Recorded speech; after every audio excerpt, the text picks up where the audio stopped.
I'm Beverly, 22 female.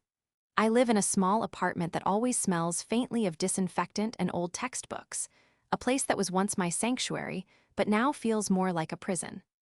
I was a final year nursing student, just months away from achieving a dream I'd nurtured since I was a little girl bandaging my teddy bears. Now, my days are a monotonous loop of measuring blood pressure, dispensing medication, and preparing bland, low-sodium meals for my supposedly ailing father. My parents orchestrated this new reality for me with chilling efficiency, tearing down my future to preserve my brother's. They told me it was my duty, my obligation as a daughter. For a year, I believed them. But a crumpled letter, passed to me in secret by a kind nurse, has just revealed the horrifying truth. My father's illness, the emergency that shattered my life, was nothing but a calculated, cruel lie. And now, I'm planning to make them pay for every single stolen moment. Before this story unfolds, I'd love to connect with you. Please let me know in the comments where you're watching from and what time it is in your corner of the world. It's amazing to see how far these stories can travel.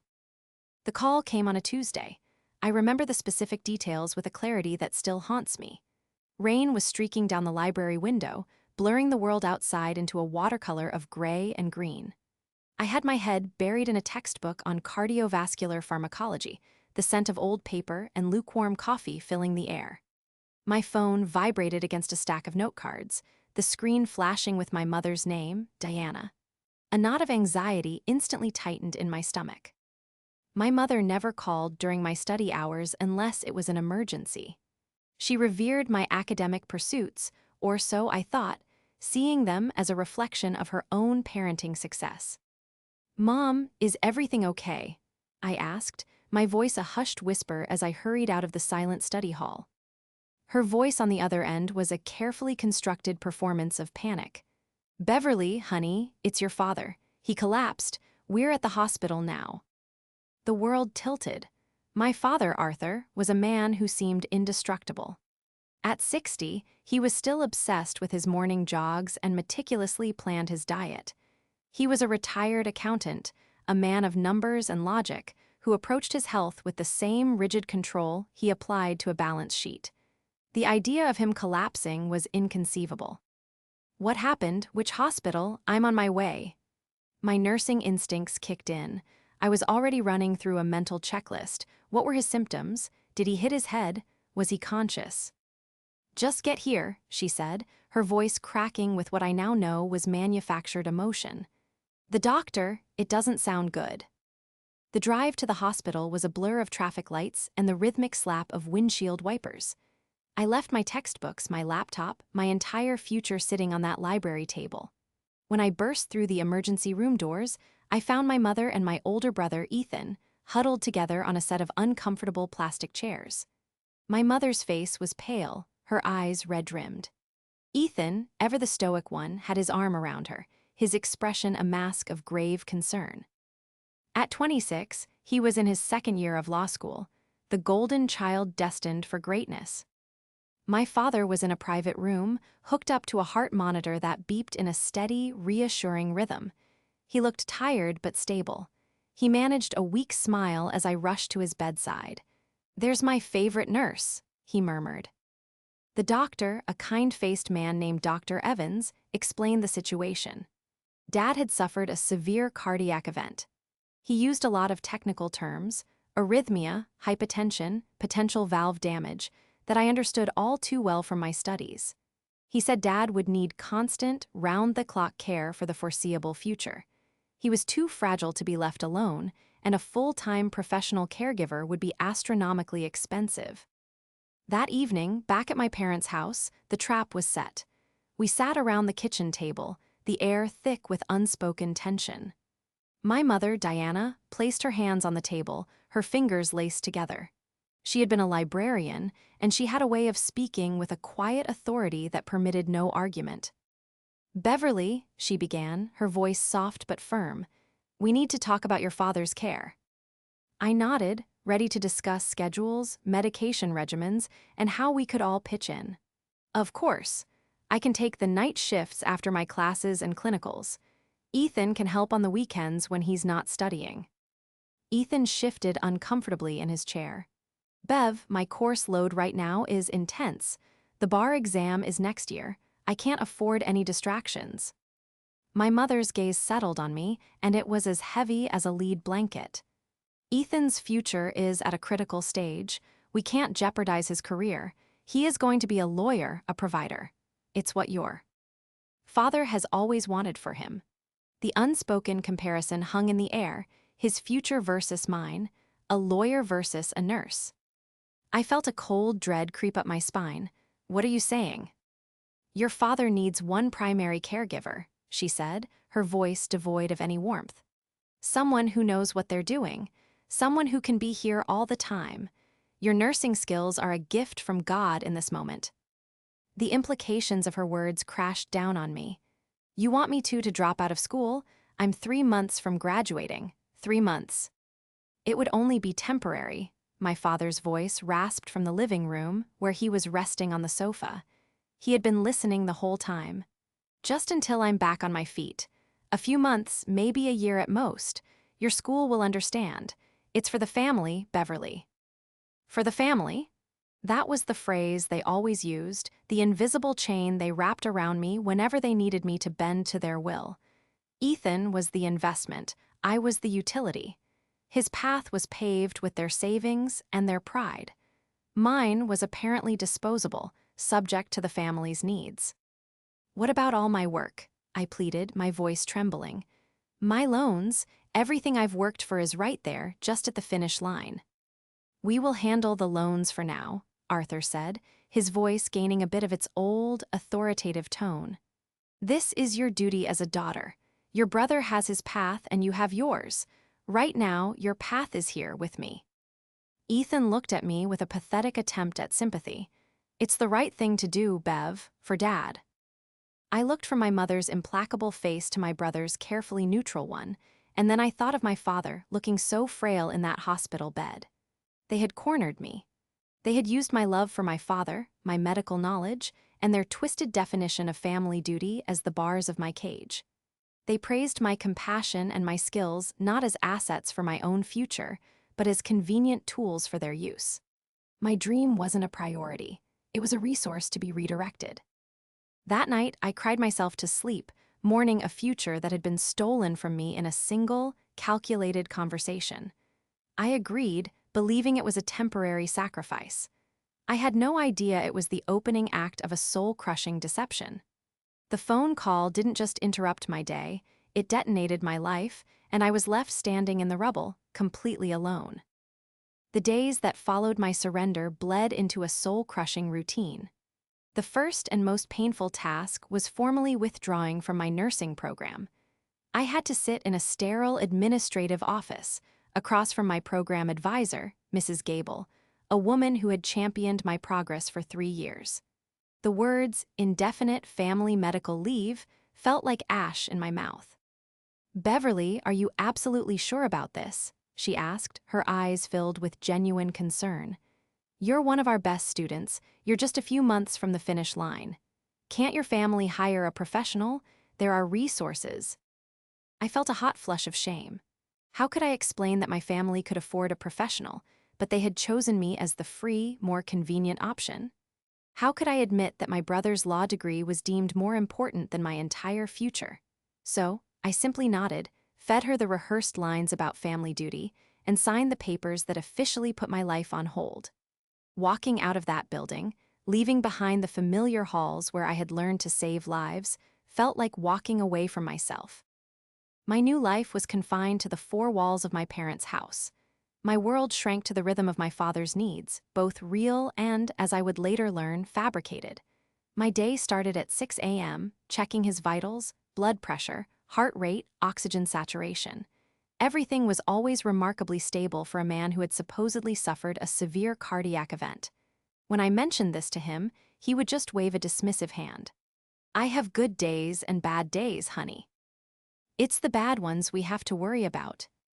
After vitals came the complex medication regimen, a cocktail of beta blockers, ACE inhibitors, and blood thinners.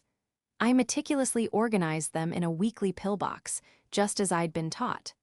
Breakfast had to be low sodium, low cholesterol. I spent hours researching and preparing heart-healthy meals that he would often pick at with disinterest.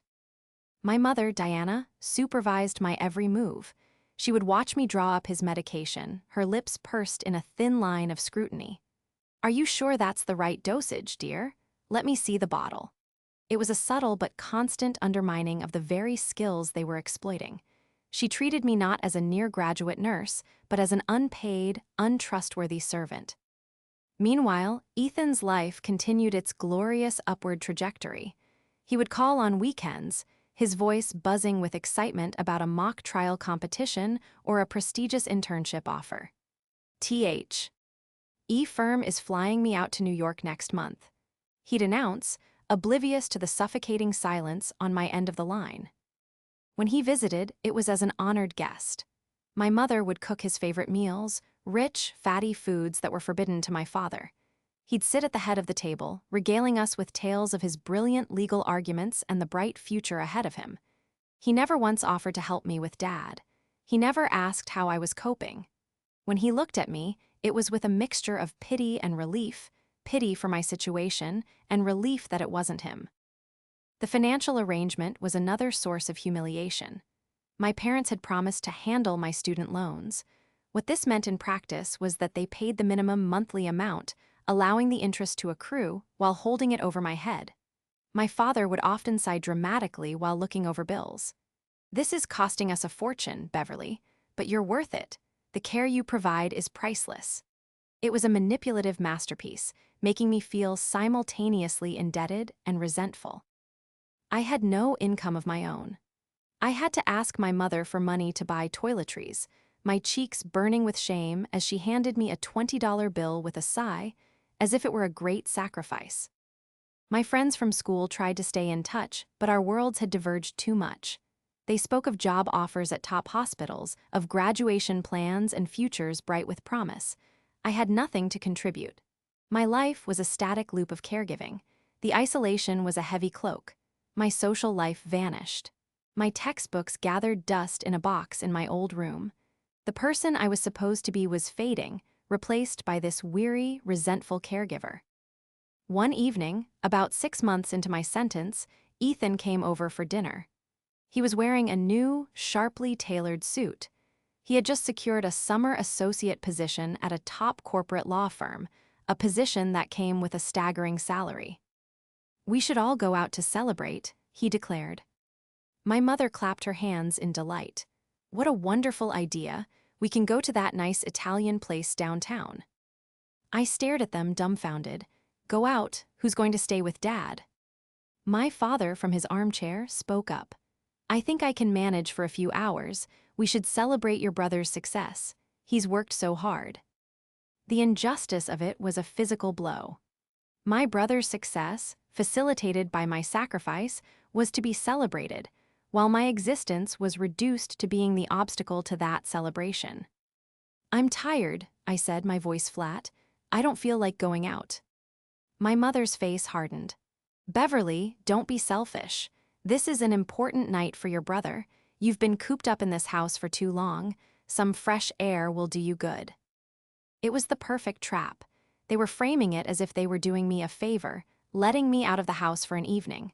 But I knew the truth. They needed me there to complete the picture of the perfect, supportive family, with the successful son and the dutiful daughter, all united in celebration. I went, of course. I sat through the dinner, a silent ghost at the feast, watching them toast Ethan's brilliant future, a future built squarely on the ruins of my own. That night, I realized the chains they'd put on me weren't just about my father's health. They were about maintaining the family hierarchy, a structure where Ethan soared and I was the ladder he used to climb. A year had passed, 12 months of my life gone. The seasons had changed outside the windows of my parents' house, but inside, everything remained the same. The stagnant air, the scent of rubbing alcohol, the oppressive weight of obligation. My father's condition had neither improved nor worsened. He remained in a state of perpetual, low-grade frailty, strong enough to walk around the house and watch television for hours, but always with a convenient ailment ready should I ever mention resuming my studies. A sudden dizzy spell, a bout of chest pain, a wave of fatigue. It was a masterful, infuriating performance. My hope had withered into a quiet, simmering resentment. I was no longer the optimistic girl who believed this was temporary. I was a 22-year-old woman trapped in the life of a retiree, my own dreams so distant they felt like they belonged to someone else. The catalyst for change came not with a bang, but with a whisper. My parents, feeling confident in my complete subjugation, had decided to hire a part-time home care nurse, Maria, to give me a break for a few hours twice a week. They framed it as a gift, but I knew it was more about appearances. It allowed them to tell their friends how much they were doing for me, how they had even hired extra help. Maria was different. A woman of about 50, she had kind eyes that held a no-nonsense glint. She had seen everything in her 30 years of nursing, and she possessed a quiet wisdom that I found instantly comforting. Unlike my mother, Maria never second-guessed my methods. She observed my routine, nodded in approval, and treated me like a colleague. "You're very good at this," she told me one afternoon as I was logging Dad's blood pressure readings. "You should be working in a hospital, not cooped up here." Her words were a balm to my wounded spirit. For the first time in a year, someone saw me not as a daughter or a caregiver, but as a professional. Over the next few weeks, Maria and I developed a quiet rapport. She saw the family dynamic for what it was. She saw the way Ethan was revered and I was utilized. She saw the subtle ways my mother controlled every aspect of my life. The day everything changed started like any other. I was in the kitchen preparing my father's lunch when Maria arrived for her shift. She was going to stay with him while I made my bi-weekly trip to the pharmacy to pick up his mountain of prescriptions. When I returned, the house was quiet. I found Maria in the kitchen, a strange, troubled look on her face. She was holding an empty prescription bottle. "Beverly, can I talk to you for a moment?" she asked, her voice low. "Of course. Is everything okay with Dad?" She shook her head slightly. "He's fine, he's napping, but I found something. When I was getting his medication ready, I dropped his pill box. The compartments flew open. I was picking them up and, well, look at this." She gestured to the kitchen counter where she had lined up the pills. They were all there, the beta blocker, the ACE inhibitor, the blood thinner. But next to them was a small pile of tiny white pills that I didn't recognize. "What are those?" I asked, a knot of confusion tightening in my gut. "They're placebo pills," Maria said softly. "Sugar pills. Harmless. They were mixed in with his afternoon medication. I recognized them from a clinical trial I worked on years ago." I stared at the pills, my mind racing. Placebos? Why would he be taking placebos? Maria's expression was grim. "I'm not sure, but while he was sleeping, I did something I probably shouldn't have. I went through the old medicine box in his closet, the one where your mother keeps the refills. I was looking for the bottle for these." She pushed a small, unlabeled bottle across the counter toward me, but tucked beneath it was something else, a folded, slightly crumpled piece of paper. It looked like a letter. "I found this tucked inside the box," Maria whispered. "I think you should read it, and I think you should read it when you are alone." My hands trembled as I picked up the paper. It was my father's handwriting, neat and precise, the same script from the birthday cards he'd given me my whole life. My heart hammered against my ribs. I went to my old bedroom, the room that still felt like a shrine to a past life, and shut the door. I unfolded the letter. It wasn't addressed to me. It was a letter to my mother, written over a year ago, just after his collapse. "My dearest Diana, I believe the initial phase of our plan was a success. Dr. Evans played his part beautifully, and Beverly has taken the bait completely. She is heartbroken but dutiful, just as we knew she would be. With her nursing skills, she won't suspect a thing. The placebo pills from my brother, the pharmacist, will ensure that even if she gets suspicious, the evidence of my treatment is always present. It is a bitter pill to swallow, I admit, making her put her life on hold. But we both know it is for the greater good of the family. Ethan's path to the law firm is clear now. With Beverly managing my health and the household, you are free to support him fully, and we avoid the catastrophic expense of a full-time caregiver, which would have drained his inheritance. She is strong. She will bounce back from this in a year or two. By then, Ethan will be established, and we can miraculously recover. This is a necessary sacrifice. A parent's duty is to make the hard choices for their children's future. We are securing the legacy. She will understand one day. All my love. Arthur. The letter fell from my fingers. The air rushed from my lungs. Every word was a hammer blow, shattering the foundations of my entire life. The collapse, the diagnosis, the concern, the sacrifice, it was all a lie, a meticulously crafted, breathtakingly cruel deception. They hadn't just asked me to pause my life, they had conspired to steal it. They had weaponized my love, my compassion, and my skills against me. I wasn't a daughter, I was a pawn in their twisted game to elevate my brother. The sickness wasn't in my father's heart, it was in their souls.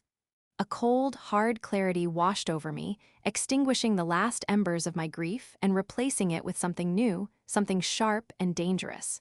It was rage. And in that moment, I knew my life as their dutiful daughter was over. My new purpose was not caregiving, it was justice.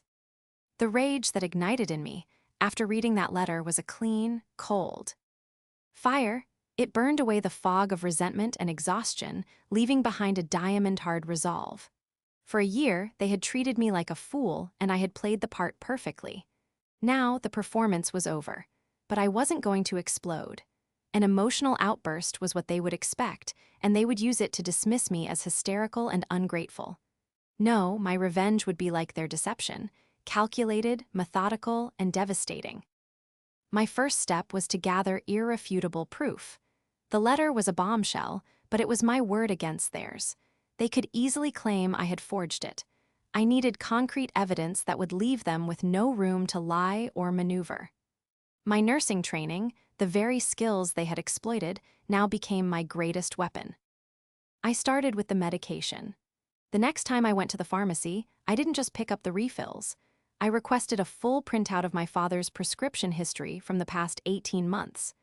The pharmacist, a man I didn't know well, was hesitant until I explained I was his primary caregiver and needed to reconcile his records for insurance purposes. The lie came easily, a bitter taste in my mouth. The records showed exactly what my father's letter had hinted at. His brother, my Uncle Peter, was the head pharmacist at a different branch across town. The prescriptions for the powerful heart medications were all filled there, but there were strange gaps and inconsistencies. More damningly, there was no official record of the placebos. They were ghost pills supplied off the books. Next, I needed to know more about Dr. Evans, the doctor who had sold my parents' story with such convincing gravity. A quick online search revealed he was a general practitioner, not a cardiologist. Strange, for someone managing such a severe cardiac case. Digging deeper, I found social media profiles. My mother wasn't very active online, but she was tagged in several photos from a local charity gala from 2 years prior. And there, in a group photo, smiling arm in arm with my parents, was Dr. Evans and his wife. They weren't just a doctor and a patient's family, they were friends. This friendship was the leverage my parents had used to secure his cooperation in their scheme. The financial threads were the next to be pulled. My father, the meticulous former accountant, kept pristine records in his home office. For a year, that room had been off-limits to me. But now, armed with my new knowledge, I felt no guilt in violating his privacy. While Maria was watching him one afternoon, I slipped into the office. It was a sanctuary of order and control, everything filed and labeled. I was looking for bank statements, investment portfolios, anything that would paint a clear picture of their financial situation. It didn't take long to find the truth. They weren't just comfortable, they were wealthy. My father had a robust retirement portfolio, several income-generating investments, and a pension that was more than enough to cover the cost of a top-tier home care nurse without even touching their principal savings. The story about a catastrophic expense was a complete fabrication, designed to make me feel that my sacrifice was a financial necessity. The most sickening discovery was a file labeled Family Trust. Inside, I found documents outlining the distribution of their assets upon their death. The trust was structured to overwhelmingly favor Ethan. He was set to inherit the house, the investment portfolio, and the bulk of their liquid assets. My share was a paltry, almost insulting sum with a cruel little clause attached. It would be released to me only upon my marriage to a suitable partner, as approved by Ethan, the trustee. They weren't just controlling my present. They had already laid a legal framework to control my future, ensuring I remained dependent on their golden boy's approval. They hadn't just put my life on pause, they had written me out of it. With each piece of evidence, my resolve hardened. I scanned the letter, the pharmacy records, the photos of them with Dr. Evans, and the key pages of their financial statements and the trust. I saved everything to a secure cloud drive, protected by a password they would never guess. I also made multiple physical copies, which I entrusted to Maria in a sealed envelope. If anything happens to me, or if they try to have me committed, open this and take it to the police and a lawyer, I told her, my voice steady. Maria looked at me, her eyes filled with a fierce, protective light. "They won't lay a hand on you," she said. "What you are doing is brave. You are taking your life back." My investigation wasn't just about gathering facts, it was about understanding the depth of their betrayal. It was a premeditated conspiracy. They had sat down and planned the destruction of my future as calmly as they would plan a vacation. They had weighed my dreams against Ethan's ambition and found mine wanting. They had decided. My life was a resource to be consumed for the family's greater good. The final piece of my investigation was myself. I needed to know what my legal options were. I used the library computer to research legal precedents. I learned about concepts like promissory estoppel and fraudulent misrepresentation. I learned about the legal recourse available to victims of financial and emotional manipulation. Ethan was studying the law to serve his own ambition. I was studying it for liberation. As I sat there in the quiet of the library, the same place where my life had been shattered by a phone call, I felt a profound shift within me. The grief was gone. The hurt was still there, a deep, cold stone in my chest, but it was no longer paralyzing. It was fuel. They had underestimated me. They saw a dutiful, pliable daughter. They were about to meet the woman she had been forced to become. The web of lies they had so carefully woven was about to become their cage. Armed with a folder full of damning evidence and a heart full of ice, I moved to the next phase, building my exit strategy. It wasn't enough to just expose them. I had to ensure that when I walked away, I was walking towards a future, not just away from a painful past. My plan had two main components: securing my financial independence and reclaiming my academic career. This required me to become as calculating and manipulative as they had been.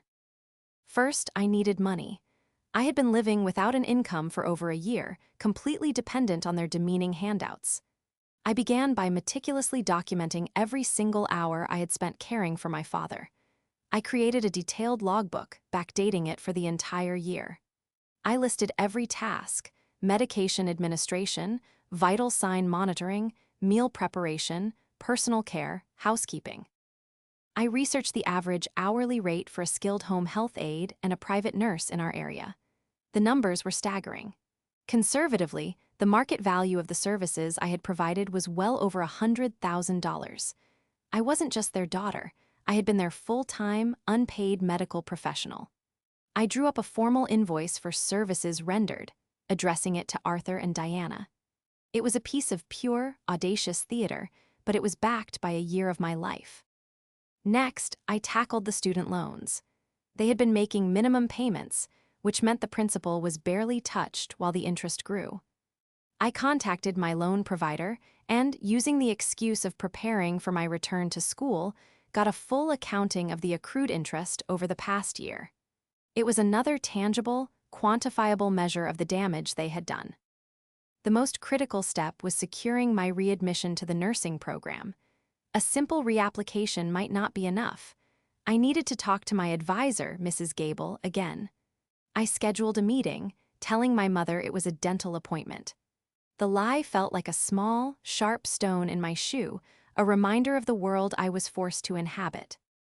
Sitting in Mrs. Gable's office again was a surreal experience.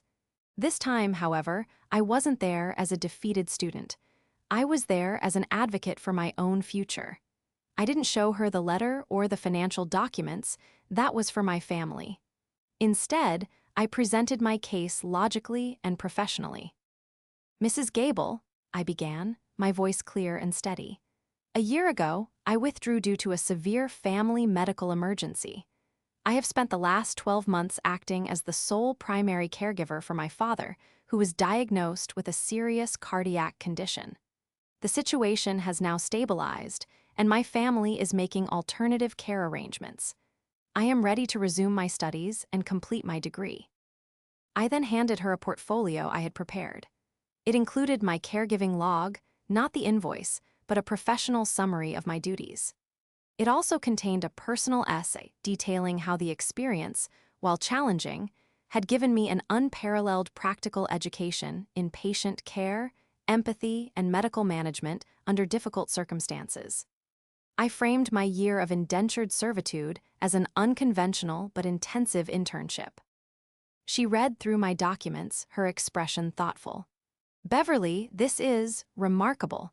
What you've done for your family is incredible. And to have documented it so professionally, I've never seen anything like it. You've turned a personal crisis into a profound learning experience." She promised to advocate on my behalf with the admissions board. She was confident they would not only readmit me, but also potentially grant me academic credit for my hands-on experience, allowing me to graduate even sooner. I walked out of her office feeling a surge of triumph. I had taken their narrative of my sacrifice and rewritten it into a story of strength and resilience. The final piece of the plan was finding a new place to live. I used public computers at the library to search for apartments near the university campus. I found a small, affordable studio that would be perfect. I couldn't sign a lease without funds, but I had a target. I knew what I needed. My conversations with Maria became strategic planning sessions. She was my anchor, my co-conspirator. "When you present them with that invoice, they will either crumble or explode," she warned. "You need to be ready for both." We rehearsed the confrontation. I practiced keeping my voice calm and my hands steady. I memorized the key figures, the value of my labor, the cost of the accrued loan interest, the amount I needed for tuition and living expenses for 1 year. This wasn't about getting rich. It was about restitution. It was the price of my freedom. I calculated the total amount needed to pay off the accrued interest, cover my tuition for the final semester, and provide a modest living stipend for 6 months while I finished school and found a job. The total came to just over $50,000. It was a fraction of the value of my labor, but it was enough. It was the severance package for a job I never wanted. As the day I had chosen for the confrontation approached, a strange calm settled over me. I was no longer a victim of their plot. I was the architect of my own liberation. They had written a story where I was a minor character, a sacrifice for the protagonist, Ethan, but I was about to rip those pages out and write my own ending. The price of their deceit was my stolen year, a cost they could never repay. But the price of my silence and a clean break was a check, and I was determined to collect. I chose a Thursday evening for the confrontation. Thursday was the night my mother always made pot roast, a meal intended to evoke feelings of warmth and family unity. I thought the setting was perfectly ironic. Ethan was home from law school for the weekend, which was crucial. I wanted my entire jury present to hear the verdict. I helped my mother set the table, my movements calm and deliberate. I folded the napkins, filled the water glasses, and moved through the familiar motions like a ghost. They were all oblivious, caught up in their own little world. Ethan was bragging about a particularly grueling contracts class, my father was offering unsolicited advice, and my mother was beaming, basking in the success of her golden boy. We sat down to eat. For the first few minutes, I played my part. I ate my food, passed the potatoes, and listened to their chatter. I let them get comfortable in the illusion of their perfect family. Then, when there was a lull in the conversation, I placed my fork and knife down on my plate, creating a quiet, definitive clink that cut through the silence. 3 sets of eyes turned to me. "I have something I'd like to discuss," I said, my voice even and devoid of emotion. My mother sighed, a flicker of annoyance in her eyes. "Beverly, can it wait until after dinner? We're having such a lovely family meal." "No," I replied, my gaze unwavering. "It can't, it's about my compensation." Arthur chuckled, a condescending little sound. "Compensation? Honey, you're our daughter, not our employee. Your compensation is our love and a roof over your head." I reached into the tote bag I'd placed by my chair and pulled out a manila folder. I slid it across the table so it stopped directly in front of my father. "Open it," I said. He exchanged a confused look with my mother before flipping open the folder. Inside, on top, was the invoice I had prepared, detailing 365 days of skilled nursing care, with the final amount, $112,480, bolded at the bottom. He stared at it, his face paling slightly. "What is this? Is this some kind of joke?" "That's the market value of the labor you have fraudulently extracted from me for the past year," I stated calmly. "But I'm not asking for all of it. I'm prepared to be reasonable." From the folder, I removed 3 more documents and laid them out like playing cards. The first was the printout of his pharmacy records, with the gaps and the link to Uncle Peter highlighted. The second was a copy of the financial statement showing his multi-million-dollar investment portfolio. The third was the letter. His letter to my mother. I didn't need to say a word. I watched my father's eyes scan the familiar lines of his own handwriting. The blood drained from his face. Beside him, my mother's hand flew to her mouth, her eyes wide with horror and disbelief. She looked at me as if seeing a stranger. Ethan, the aspiring lawyer, leaned forward, his brow furrowed. "What's going on? Dad, what is that letter?" "Ask him," I said, my voice like ice. "Ask your father why he and your mother conspired with a doctor and a pharmacist to fake a cardiac condition. Ask them why they destroyed my career and future to avoid paying for a caregiver, an expense they could easily afford, all so your inheritance would remain untouched." Ethan snatched the letter and read it. His confident smirk dissolved into a mask of stunned confusion. He looked Rom the page to his parents, and for the first time, I saw a crack in his armor of self-importance. "Is this true?" he whispered, his voice barely audible.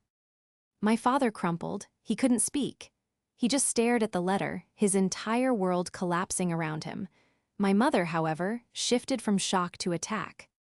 "How dare you?" she hissed, her voice trembling with fury. "After everything we've done for you, we gave you a home, we paid your bills. You are an ungrateful, selfish child." "Gave me a home?" I laughed, a sharp, bitter sound that made them flinch. "You built me a prison, you paid my bills, you held them over my head while my debt grew, and I am not a child. You forced me to become an adult very quickly. You taught me about contracts, about fraud, about deceit. In a way, you've given me a far more valuable education than my brother is getting." I looked directly at Ethan. "And you stood by and watched. You enjoyed the fruits of my sacrifice without a single question. Your hands may not have written the letter, but they are just as dirty." He had the decency to look ashamed, dropping his gaze to the table. I turned my attention back to my parents. "Here is my offer. It is not a negotiation. You will transfer $50,000 into my account by noon tomorrow. That amount covers the interest you allowed to accumulate on my loans, my final semester's tuition, and 6 months of living expenses. It is a fraction of what you owe me, but it is the price of my silence." "And if we do," my father finally managed to croak out. "If you don't," I said, leaning forward, "then a copy of this entire folder goes to a lawyer specializing in elder fraud, because what you did to me, you could do to him. Another copy goes to the state medical board with a formal complaint against Dr. Evans. Another goes to the pharmacy board concerning Uncle Peter's off-the-books prescriptions. And I will personally walk into the dean's office at Ethan's prestigious law school and show them the character of their star student's family. I will burn every bridge you have ever built. Your reputation in this town will be ashes. The threat hung in the air, thick and heavy. The silence in the room was absolute, broken only by my mother's ragged breathing. They had always held all the power, and in the space of 10 minutes, I had taken every last bit of it. I stood up, my chair scraping against the hardwood floor. The account number is at the bottom of the invoice. You have until noon tomorrow. I walked out of the dining room, leaving them sitting amidst the ruins of their pot roast dinner and their carefully constructed lies. I didn't look back. As I closed my bedroom door, I heard the first sounds of a family imploding. The reckoning had arrived. The money was in my account at 11:58 a.m. the next day. Not a minute sooner. I imagined the frantic, whispered arguments, the panicked phone calls, the final, desperate acceptance that I held all the cards. The notification on my phone was more than just a confirmation of a bank transfer. It was the sound of my chains breaking. I didn't say goodbye. There was nothing left to say. I had already packed my 2 suitcases with the few things that felt truly mine. As I walked through the house for the last time, it felt like a museum of a life that no longer belonged to me. My father was in his armchair, looking 10 years older, his face a gray mask of defeat. My mother was in the kitchen, staring out the window, her back rigid. Neither of them looked at me. I placed my key to the house on the hall table, a quiet, final act of severance. My brother, Ethan, was waiting for me on the porch. He looked tired and uncertain, the confident swagger he always carried completely gone. "Bev, I'm sorry," he stammered. "I didn't know. I swear I had no idea they went that far." I stopped and looked at him, really looked at him. "Did you know they were lying about the finances? Did you know they were feeding me lines about how expensive a nurse would be?" He hesitated, unable to meet my eyes. "I knew they could afford it," he admitted quietly. I didn't question it. It was easier not to." "Exactly," I said, my voice flat. "It was easier for you. That's the story of our lives, isn't it, Ethan? Whatever is easiest for you." I didn't say it with anger, but with a profound and weary finality. He was a product of their creation, and I no longer had the energy to be angry about it. I just wanted to be free. "What are you going to do?" he asked. "I'm going to go live my life," I said. "The one I earned, the one they tried to steal." I walked away without another word, leaving him standing on the porch of a house built on lies. The first few weeks were a whirlwind of activity. I signed the lease on my small studio apartment near the university. It was tiny and bare, but it was mine. Every corner of it felt sacred. I re-enrolled in my classes, and just as Mrs. Gable had predicted. Ted, the board was so impressed with my internship portfolio that they granted me credit, putting me on an accelerated path to graduation. The world slowly came back into color. The simple joy of walking across campus, of sitting in a lecture hall, of debating a diagnosis with my classmates, these were things I had taken for granted, and now they felt like priceless luxuries. I reconnected with old friends who welcomed me back with open arms and without judgment. They had known something was wrong, and they were just happy to have me back. I graduated with honors 3 months later. Walking across that stage to receive my nursing diploma was the single most triumphant moment of my life. I saw Mrs. Gable in the audience, and she gave me a proud, beaming smile.